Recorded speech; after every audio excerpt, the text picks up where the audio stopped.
So guys, people say most persons see their death and talk about it even before it happens, but I don't know if it's actually true or most times it's just mere coincidence. Now, something happened on the 14th of August 2025 at a place called Lakowe in Ibejuleki area of Lagos State, Nigeria. A young man believed to be in his late 20s or early 30s was said to have been attacked in his residence and killed by some suspected cult members. Now, Mr. Austin, popularly known as Bacho, was said to be a professional hairstylist. He was a musician, content creator, actor, and the rest of it. Alongside this, his talent and profession, he was said to be a cult member of the IAMBM confraternity. So what happened was, sources said that fateful day, being the 14th of August 2025, very early in the morning while it was still a little bit dark, they were hearing some commotion, some noise going on, like something was going on, but nobody knew what it was. Up until later in the day when the community's attention was drawn to the corpse of a young man which was abandoned somewhere around the community. And when they all went to check to identify the person, it happened to be Austin, the hairstylist. Investigation started going on. While they were investigating, a source which said he wants his identity hidden, said Austin had made a post 2 days before that tragic incident happened, suggesting he knew he was going to die. He made a post saying, "Let them say the glorious end," which suggested he knew he was already going to die. Another source said Bacho had issues with some of his cult members, his cult brothers, so they believe the killing was brother killing brother, that he had an issue with some of his cult members and even told them he was no longer interested. He wanted to leave his cult group and probably get his life together. So he knew these persons were coming for him, which made him make the post. And unfortunately for him, they came for him that morning.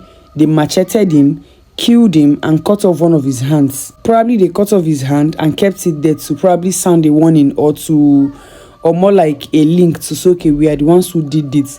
However, another rival cult group known as ACN are currently claiming responsibility for his killing.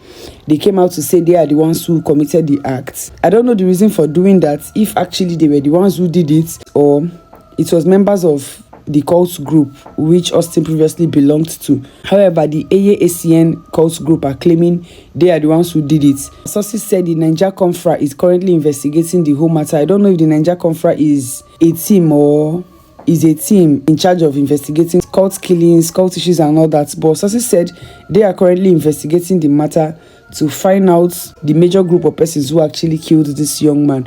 I believe his body has been taken to the morgue. I don't even know how possible it is that something like this will happen and trying to reach the police will be an issue, because sources said as they found his dead body, they tried reaching the state public relations officer, but his number was not reachable. Even text messages were sent and they could not get any response at that time, but I believe eventually they were able to reach the police and his body was taken to the morgue, and it's not clear if he has been buried or is still at the mortuary, probably waiting for investigation to be concluded. However, I don't even know what to say about this story because the nature at which this young man was killed was very bad. Sources said they went to his house, dragged him out, probably while he was still even sleeping. Since they said it was not yet daylight, they dragged him out of his house, macheted him till he died, then went ahead to cut off his hands. Probably they even cut off the hand while he was still alive, and then dragged him to the community where they dumped his body and fled the scene. However, I hope that the killers are eventually found, irrespective of what he was doing for a living, whether he was a cultist or not. I don't feel anyone has the right to take the life of another man because this young man was someone's son. He probably may have been someone's father, someone's brother. So I hope the police and the Niger Confra conduct a thorough investigation to fish out the killers of this young man, be it rival cult members or his former cult group members. It doesn't justify killing him, so I hope they eventually catch the culprits and punish them accordingly. And I also pray his soul rest in peace. But please, personally, I don't know the benefit of being a cultist. I don't know the pleasure they derive from it. However, I don't feel this kind of fight is healthy. You that are watching this video out there, what advice do you have to give to people in cult groups and rival cult groups having issues? What possible advice do you have to give to them? Kindly drop it under the comment section. Like this video. If you're yet to subscribe to this channel, please do so and don't forget to share. Have a great day.